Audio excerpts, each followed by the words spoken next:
Welcome to Quest for Peace. I'm Iyaz Akhtar, and well, if you've never seen this show, again, I don't know how you're seeing it now, but if you are watching it, this show kind of centers around me because I got problems, people. I've been trying to figure out how to be centered, have some kind of inner peace for several years now. It's probably now I'm reaching years 6 or 7 on this quest. And I know that sounds a little dumb, like, it's taking you 7 years and you're not finding peace. What does that mean? For me, it's about being kind of like calm and not freaking out and not really allowing myself to obsess over stuff that doesn't matter. And I am really good at this, at obsessing about crap that doesn't matter. And I want to make sure that I can handle what I need to handle because I have a very young son. He's going to be 5 now, so not that young anymore. But I want to make sure that I can give him an insight to go, hey, you know why you get so obsessed? I know what that was like. I can tell you exactly what that's like because I do see a lot of my tendencies in him. He's got a super intense face like me, so I'm like, son, if you look like that, people will think you're pissed off. So anyway, today we have a guest, and you might know him from lots of places. You might know him from this network too, a GFQ network for podcast pretense. We've got the one, the only, Jonathan Strickland on right now with the keyboard that's not working. Go for it. It's my intense face. That's your intense face? I know, that's about as bad as it gets, right? That was Hey, guys. seriously intense. Yeah, I am pleased to be here and to help you on your journey to peace. Namaste. So, Jonathan, if nobody knows you, which is such a load of garbage, if nobody knows you, how It happens pretty frequently. can you introduce yourself to the viewing and listening audience? Sure. Jonathan Strickland. I have been working at HowStuffWorks since 2007. And I used to write articles for How Stuff Works, like how the Large Hadron Collider works or how Asimo works, that kind of stuff. And then over the past couple of years, I've transitioned into doing more podcasts and videos exclusively as my job. So I do a series called Forward Thinking. That's an optimistic view of the possibilities of the future. It covers everything from tech to science to culture to pretty much anything you can think of. I do a show called Tech Stuff, which I've done since 2008, which is all about technology. Iyaz has been on that show a couple of times.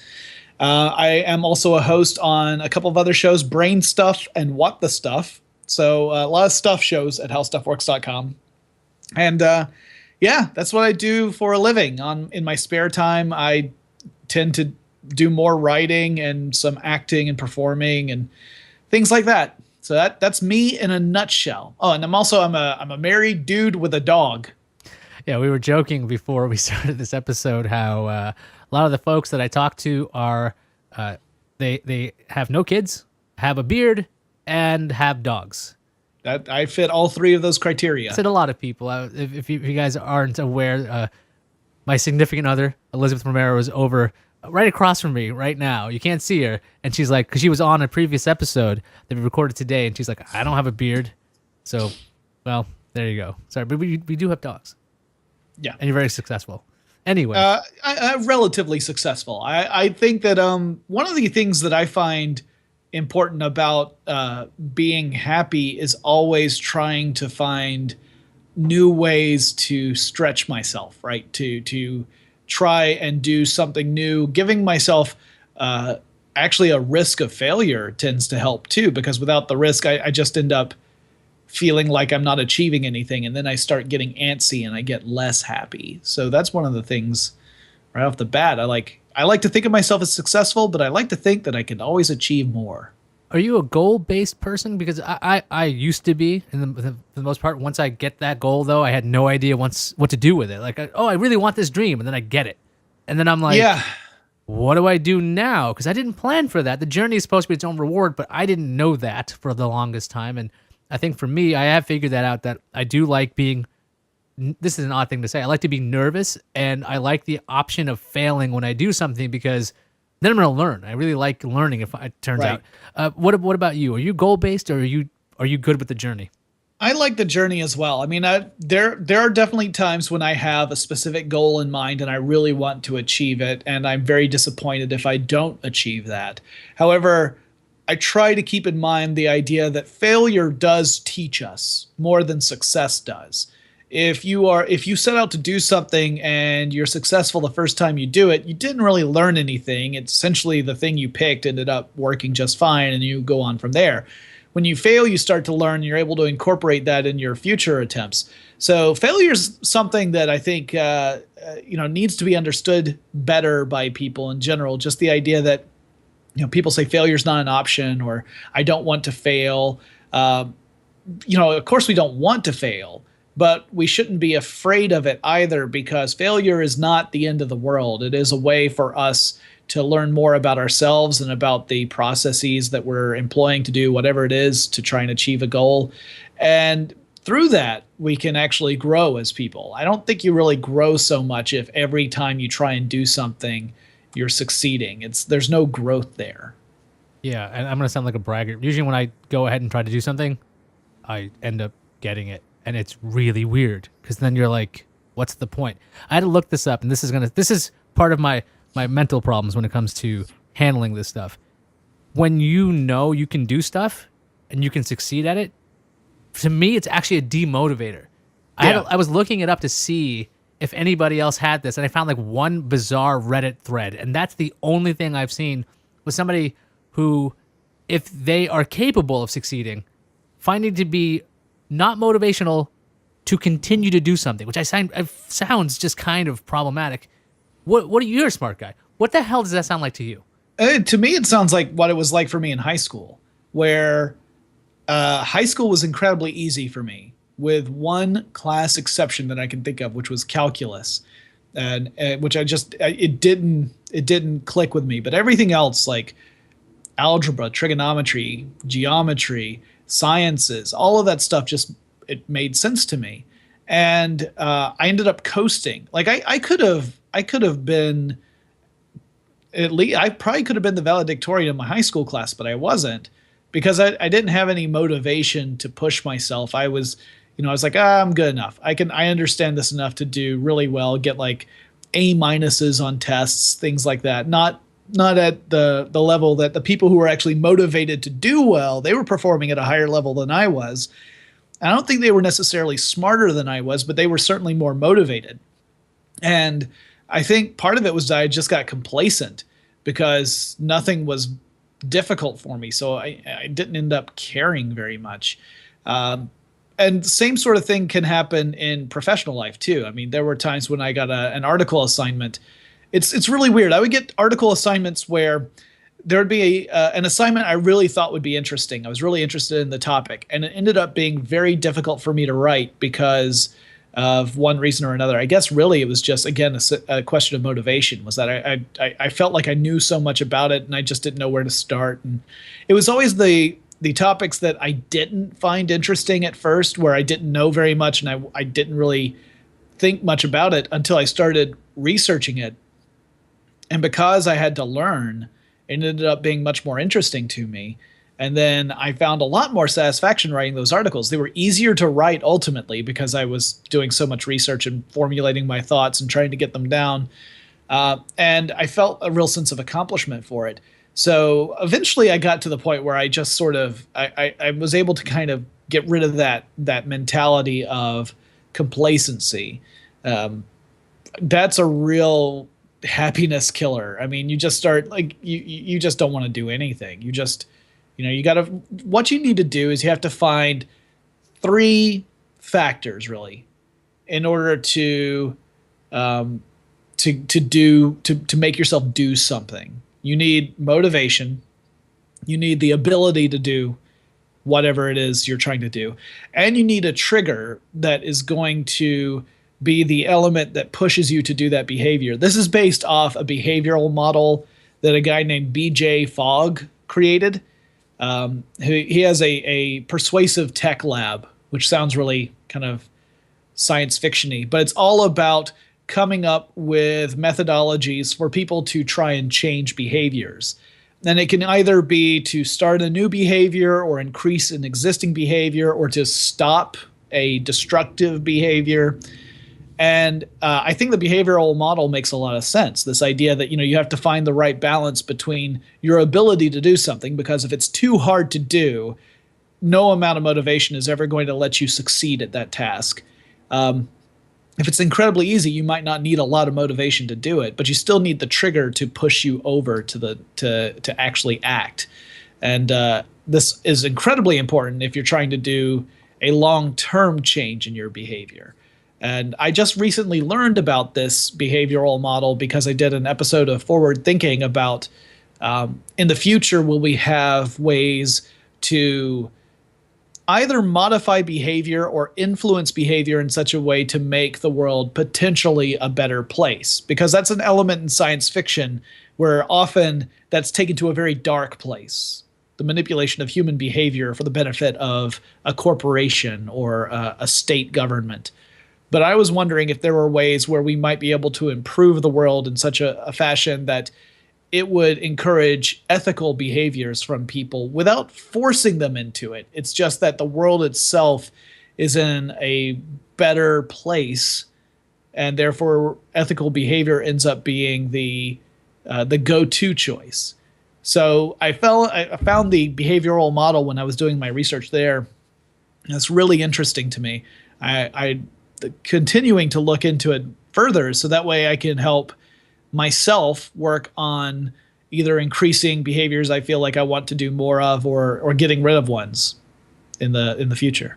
Yeah, when it comes to behavior modification, just reminded me back when I was learning about tax law or just regular law in general, that there are all these rules that are set up to incentivize behaviors. It's like one of the reasons why mortgage payments are deductible versus a rent. I mean, it's the same thing. You're living somewhere, right? Well, shouldn't they be the same? It's like, no, the government actually wants to encourage ownership of properties. They want you to take care of things. That's why the landlord gets their deduction for their mortgage, etc. This idea that we would all act in a common interest, as ethical as that would be, I don't know how simple that would be. I was looking into, you ever heard of cognitive behavior therapy? It's basically, I've heard the term. I'm not really familiar. Can you define it for me? Well, it's really about the way you process information, right? So let's say you and I were going to catch a train, right? So we're going to go to this train, and I just run in, and you get to miss it. So it's all about, actually, we both run up to the train. Let's both miss this train. Now, I can go, this is the worst thing that's happened to me, and you could just be like, wait a second. We just missed that train. The next train is coming. So it's basically how you process the stimuli before you make your reaction. And a lot of people have this tendency to go, well, this is the worst thing that's ever happened to me, versus going like, well, this will be fine. I was just reading about this, and the oddball thing is, this is another thing I read on Reddit, and then I ended up getting, I didn't buy the book yet. I actually looked at the sample. It was surprisingly a wrestling thing. It was about Daniel Bryan. You know about Daniel Bryan. Yeah. Yes. If you guys listening to this aren't into wrestling, and if you're a GFQ network, you probably are into wrestling. But Daniel Bryan did an interview with Chris Jericho. Daniel Bryan that's his stage name. His name is Bryan Danielson. This guy was so beloved by fans that the main event of WrestleMania 30 had to be rewritten to bring him into the main event to have him win. So it's such a crazy idea. And the next year, he was involved in the first match on the card. He was no longer world champion. And so in this interview, he's talking about how his experiences were everything is lucky. He thought he was successful when he had his first wrestling match, when he got into wrestling school, when he got to WWE. He was excited for each opportunity, as opposed to going, okay, well, this sucks. Now I was at the main event at WrestleMania 30. Now next year, I'm in this first match. And the way he put it, he was excited to give opportunity to a level of wrestlers, mid-carders, so he'd have more guys to work with. Now that he can wrestle anybody, and they can wrestle him, and it's going to create this. And somebody likened this to cognitive behavior therapy, that this guy, Daniel Bryan, he naturally chooses to react positively to these stimuli. Because a lot of people get very bitter and go, to hell with this. This is horrible. Yeah, it's one of those things I try to do. I mean, I'm human, so there are times when I fail at this as well. But there are times where I try very hard to think that in that sort of sense, like anything that's a setback is not a huge deal most of the time. It's often very temporary. And ultimately, you might end up having a greater success despite or because of that setback.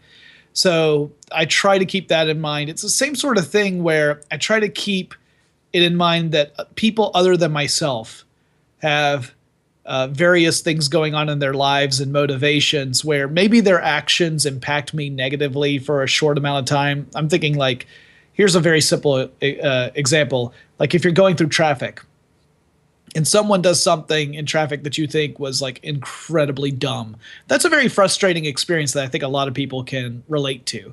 But at the same time, you don't really know what was going on with the person who was driving, whether it was a conscious decision on their part to do something that was going to impact you negatively, whether they are stressing out themselves and attempting to try and get to from point A to point B. You just don't know. So I try to keep in mind that as well. The idea that there are a lot of, everyone on Earth has got their own motivations, fears, their goals, their anxieties. And I can't just interpret any given action as being directed at me.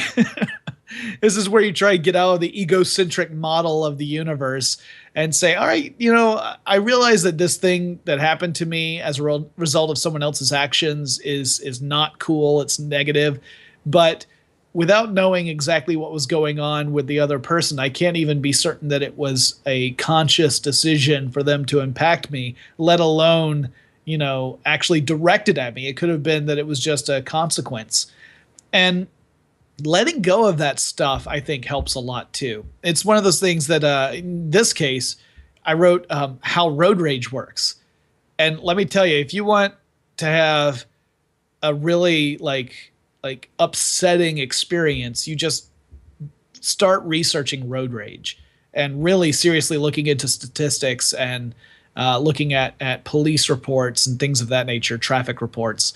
You realize that these little interactions can escalate so quickly that it does take effort for you to step back and say, this really wasn't about me. It might have impacted me, but it wasn't about me. And once you get to that, you can start to let go of things. It's kind of similar in that respect of things that look like setbacks may not really be that. That's just your interpretation of the event, and you can work around that. Now, like, what methodology do you have when it comes to letting things go? Because I have to go through a lot of mental gymnastics to go, it's not worth it. It's really not worth it. I mean, it's much faster than it used to be. Like, I would have to take myself aside, maybe something that really bothered me. I'd have to like sit alone by myself for like 20 minutes. And that would take a long time to get over that stuff. Now I'm a little faster. What do you find that you do? I usually try and put myself in the place of other people. Like if it's something that's a sequence of events that was initiated by another person, I try to put myself in that person's place and say, what are the kind of situations where I would have made that same decision, knowing that in the past I have certainly done things that have negatively impacted other people, and that was not my intention. I try in general to be a good person. And so I know that in my past, I've done something unthinkingly that has negatively impacted someone. So I try to put myself in that position, kind of empathize with the person. And more often than not, I'm like, don't blame that person. Don't get upset. Let it go. It's not going to do any good to be upset about it because you can't change what has happened. You can just try and make sure you can move on. In the rare instance where you realize like, oh no, that person has really kind of screwed me over or whatever, then you have a conversation ahead of you, or you have to figure out how to deal with that. That's something that you don't necessarily just let go, because then you think, well, now I need to make sure I don't put myself in that position again, if that's possible, or maybe even bring this up if it's someone with whom I have a relationship where I can have that kind of conversation. It's a little trickier, but 99% of the time, it's a completely kind of unintended consequence situation. And once you get to that, you realize, all right, maybe they weren't taking as much care as they needed to. Maybe they weren't as aware of the situation. Maybe even that I could bring up at some point. But ultimately, knowing it wasn't an intended consequence, I can at least be sure that someone's not out to make my life miserable. It's just an unfortunate event that I can let go of. That's generally what I do, or try to do. Like I said, there are times, like there are there are days where maybe I haven't had enough sleep and maybe I haven't exercised for a couple of days and I get really cranky and grouchy that I don't let go of it. And ultimately later on, I just think, well, I kind of escalated the amount of stress I was experiencing. And a lot of that was due to the way I reacted. Yeah, I'm just thinking a lot of the good things that happen in my life are based on inaction. Like, don't voice something. Don't do this thing that you want to do. Like, just whatever you're thinking right now, if you just put it aside for like 10 minutes, it probably didn't matter in the first place. So maybe if you just let it go, it won't happen that way. I found that to be, it works at work just fine, right? You go into a place of business. If somebody says something that you didn't particularly like, you don't start like telling them everything on your mind, right? Yeah, this is first of all, I was brought up in the South. And in the South, we have this very non-confrontational approach to things. We tend to, if you're talking badly about someone, I guarantee that someone's not in the room or at least not in earshot. We'll talk badly about you behind your back, but not to your face, sweetheart. Just come on in, sit down, have some iced tea. We are very non-confrontational, which is not necessarily healthy, depending upon the situation.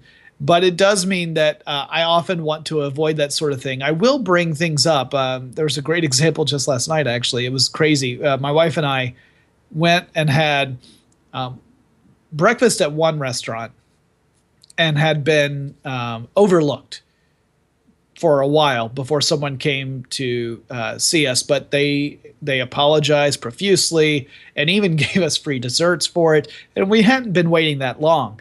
But then last night we went to dinner and we got overlooked again, 2 times in one day. And this time we were a little more irritated because it was the second time that it happened that day. And so in that case, we got up and mentioned to the hostess, I said, I'm sorry, no one's come by to see us at all. We don't have water. No one's talked to us. But we took a very polite approach to it. There was a time where either I would be taking the passive-aggressive approach where I just cross my arms in front of me and get a glowering look on my face as I wait and wait and wait for someone to show up, or I would have been rude. And I'm glad that I'm no longer at those places, even though this yesterday was pretty rough. It was pushing me toward bad behavior just because it was the second time that happened in a day, and that was enough to really irritate me. But I find that taking that time before you respond and making sure you realize that again, it wasn't that someone was ignoring me. It was just one of those days where something's really busy and people don't notice that I'm there. There's not a miscommunication. That stuff happens. I mean, I've been the cause of it enough times, and if everyone reacted to me in a super negative way, I'd probably never leave the house. I would just be cowed into not interacting with people. That sounds like a new series waiting for you. That stuff happens. It's just like that happened to Liz and I went out for breakfast, and it seemed like we were being overlooked to be seated. And they're like, "Oh, we'll get back to you," and then didn't get back to us for a while. And then I looked at my watch. I'm like, "It's only been 6 minutes." So it really hasn't been that long a time, but it feels like forever because I was hungry. And they're like, "Why are we still here?" It happened at another restaurant, and we're just like, "Okay, here's what we're gonna do. We're gonna game the system. We're going to know the name of the waiter that we like, and we're going to ask to be seated in his section from now on. So if you're in New York City, AG Kitchen, ask for Alberto. That dude is the best waiter. Everybody else seems to like not look at you, refuses to say they've done something wrong or got your order wrong, but this dude knows what he's doing. So we've done this, even though it seems super awkward, this idea of introducing yourself to the staff, because this is around where we live. So the idea is that we're going to be in here regularly, so let's get this going. I don't know if I could handle the being ignored thing because it would drive me crazy. Being ignored in any respect from me as I'm talking in a microphone with a camera on me. Go figure. What could possibly be wrong with me? We seek out opportunities to have focus directed at us entirely. Being ignored is like a major pet peeve. I did the same thing as you did with the finding the waiter that your wait person that you like and requesting to be seated in their section. I'll never forget when my wife and I went to a local restaurant here in Atlanta. We asked to be seated in our favorite waiters section, and they told us that he had left, and we were devastated because he just went above and beyond and was awesome, and we would always get seated right away by asking to be in his section. So yeah, but that does work. It's a good key. You know, people remember that you're there. But ultimately, again, I think empathy is a big deal. I think I've been kind of on an empathy and compassion kick for the last couple of years, particularly as I observe behaviors in subcultures that I find really upsetting. Things like the treatment of women in pretty much everywhere, but specifically, I'm part of the skeptical community, although more of I don't tend to take an active role apart from I stress the importance of critical thinking in my work at HowStuffWorks, but I do follow it. And I saw there was probably about 4 or 5 years ago, there was a real nasty kind of upwelling of misogynist behavior that I was completely unaware of, mostly because I'm not a woman, within the skeptical community. And then, of course, recently we've seen that again in the video game industry. And that's something that, you know, you could argue it's been there the whole time, but the attention has really been turned up on it over the last, 16 months or so. And it's in those realms where I try to stress that empathy and compassion are the ways for you to understand other people and to care about how they are perceiving the world, how their interactions are moving forward, and that, you know, as someone who doesn't want to have negative interactions personally, I really advocate that folks think about that so that they don't end up impacting someone else's life in a negative way. And I find that gives me a lot of happiness too, especially on the rare occasions where it seems to actually connect with people. Because some people, you know, obviously they have their own worldview that they have constructed, and it's very hard for you to change someone's worldview. Really, they have to want to change it. You just have to be able to give enough examples and serve as an example to hope to make a positive impact. And that's kind of been my goal for the last 2 or 3 years, really. I started to very much take seriously the idea of making a positive impact. The end goal being, I want the world to be at least a slightly better place than it was before I was here. Right, because normally you're, setting things on fire and tipping over cars. It is a no. Well, problem. that was 5 years ago. Sure, that was a different goal. The goal was to tip over cars. Mm-hmm. No, but you talk about empathy, but seriously, like, I really suck at empathy. Okay, I am very bad at putting myself and not a person's shoes. I mean, I'm actually decent at it with my son, which is an oddball thing. Like, I understand what it is to not be understood. I'm like, okay, listen, this kid has a limited vocabulary. He's trying to explain something to me, and whatever's going on, he can't necessarily say it in an elegant way. That's just like me still. So I have a hard time explaining what's going on in my brain at times because, like, it's so natural. Like, of course, this is the way I think. Of course. So, like, I used to get in a lot of trouble in law school. They would say, Mr. Akhtar, you're too conclusory. Meaning I always would not back up what I was saying. I'm like, well, it's obvious why I'm saying this, right? You obviously know this. But they're like, you need to write this out because that's why you're here. So I got really good at writing based on that, at least in law school writing, not real writing. And I have the hardest time trying to get people to understand what I am thinking. So I have a hard time going, well, what makes you tick? Because if they can't understand me, this is sound horrible. I'm a horrible person. I don't want to bother to learn what they're thinking because they're behind me by like whatever amount. How did you find this empathy? Well, it's just you realize that we all have the same basic motivations. The only difference is in the details, but the basic motivations remain the same for everyone. And there are times where those motivations might also include some things that are of a very different philosophical point of view than your own. And that could be due to anything. It could be due to the background of the person, their childhood, how they were brought up. It could be the culture that they are from. It could be from negative or positive experiences that they've had in their past. All of that stuff shapes us. But you know that ultimately, deep down, everyone has the same sort of basic motivations. We're all human beings, and while those specifics are going to be very different in a case by case basis, ultimately it all comes from the same source. So once you get to that, then you start saying, all right, now I realize there are going to be differences between this person and me. Do those differences matter? Sometimes they are going to matter, because sometimes they're going to be the differences are going to be so vast that finding a common connection is going to be difficult, if not impossible. That will happen. But most of the time, you're going to find that there's going to be a lot of ways to kind of connect to that person in a way that is at least a little meaningful. And that's ultimately where I try to go with this, knowing that if I encounter somebody who's had a drastically different background and situation, especially considering, I'm a white guy.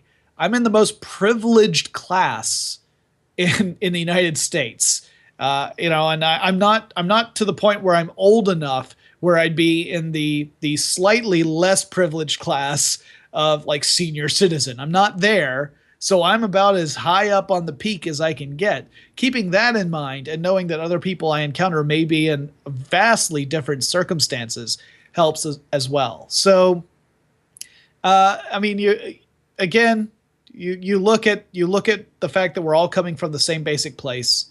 You realize that there are going to be differences, but that doesn't change the fact that this is a person who has his or her own desires, his or her own fears. There's stuff that keeps that person up at night that they are genuinely worried about. And it might be something that in your life would be a non-factor, but to them is genuinely a concern.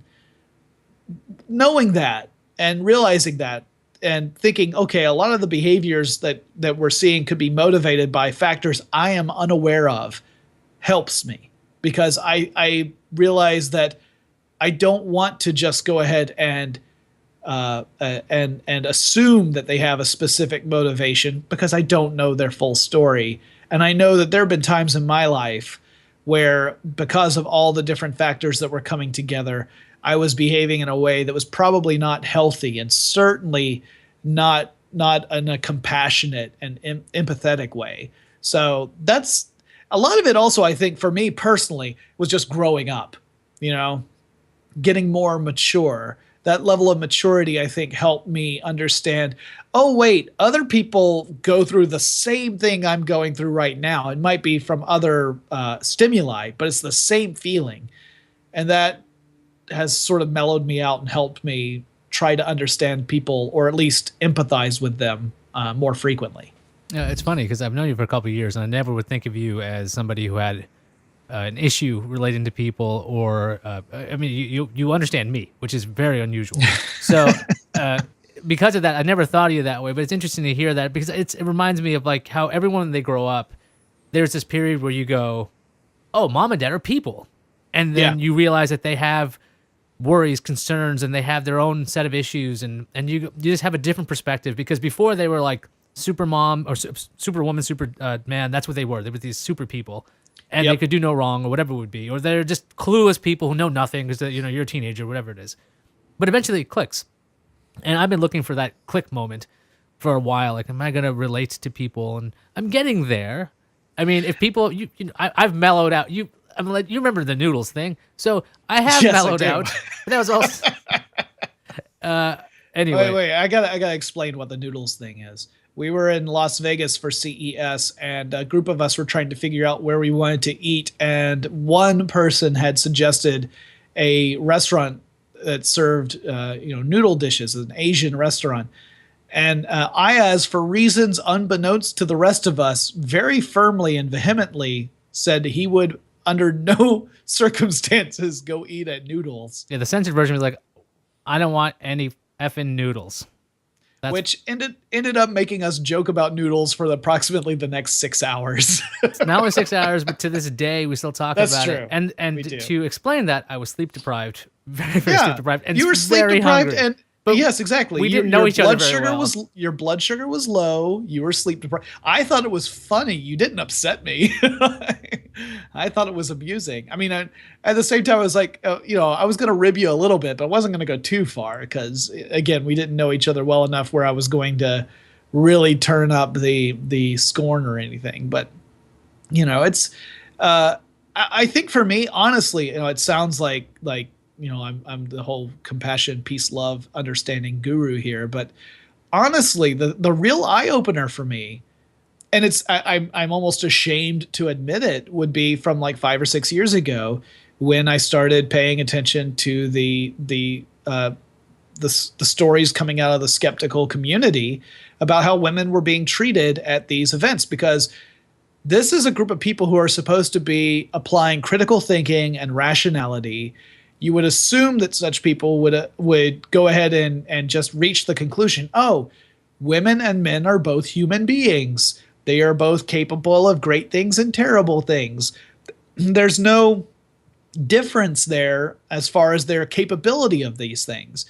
But it seemed like it was really prevalent. Like there was a lot of mansplaining going on. Like the men, they're rational. They know how things work.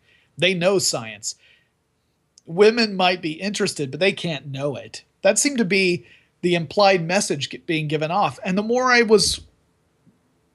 became aware of it, the more I got upset. And I think that's where I really had the final click, right? This click we're talking about where we realize what's going on. And again, part of the problem for me was coming from the place of privilege. It's very hard for me to see the challenges other people face because I don't face those challenges, at least not based upon my skin color. So it's one of those things where you really have to take yourself out of yourself and think, well, if I were in this position, how would I feel? And then when you start realizing how far that extends well beyond this one community where it should certainly not exist, but it goes across everything. It was a real eye-opening moment for me.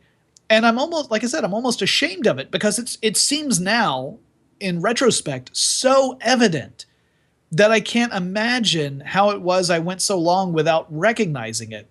And I tend to be kind of hard on myself for that. But the most important thing is not to punish myself for not realizing it earlier, but rather to attempt to convey these thoughts going forward into the future and stressing the importance of things like empathy and compassion and rationality and fairness. These ideas that seem really evident to me from the beginning, but only because I was of a class that we got that by default.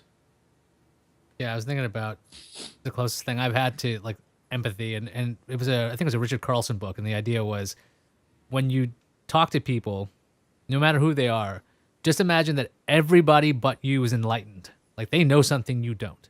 So listen to them and give them a chance instead of going like, I'm not listening to this guy. He doesn't know what he's doing. Yeah. I'm not listening to this lady. She doesn't know what she's talking about. Just go, okay, what are they trying to get across? And if you actually do listen with a critical ear, I mean, you might find out that somebody's an idiot. Okay, but that's beside the point.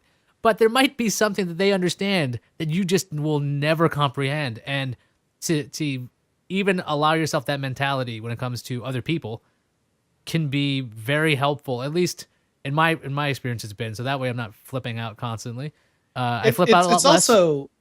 It's also really challenging sometimes. I mean, it really can be. Like if I'm in a group of friends who have very different political views than mine, I fall into those same traps as everybody else. I mean, I fall into the same trap of dismissing ideas out of hand, or even just dismissing a person's opinions about everything just because they happen to disagree with me on a certain point.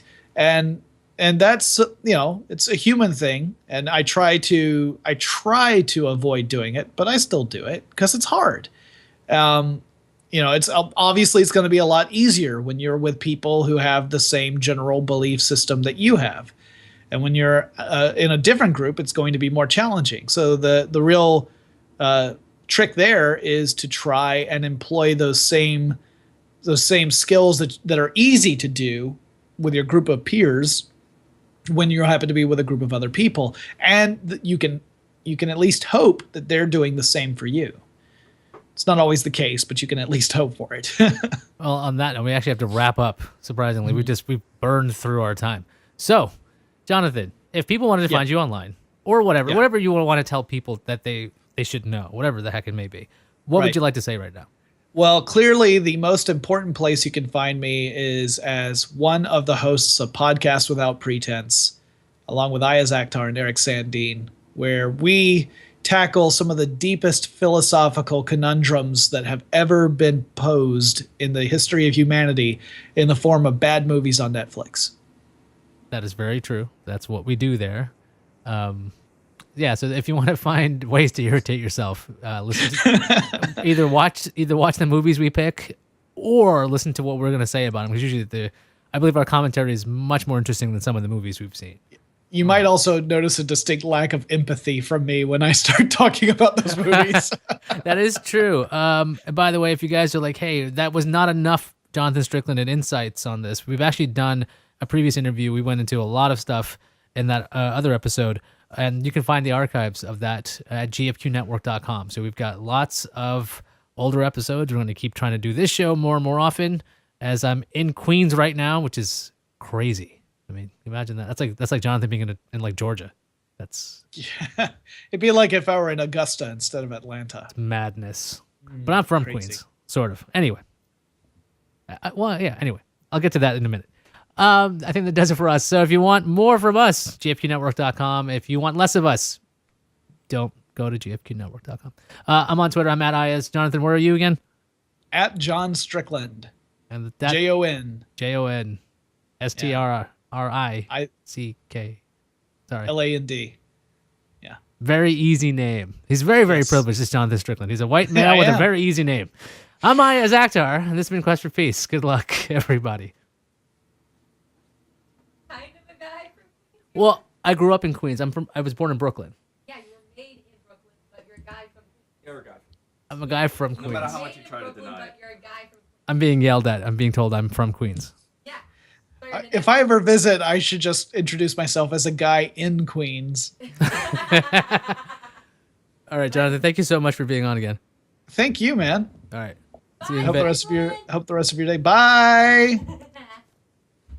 Coming up next is Tim Stevens of CNET. And prior to that, Engadget, and you've probably seen him on CBS News and all kinds of stuff. So I'm going to be back in like 2 minutes. Bye.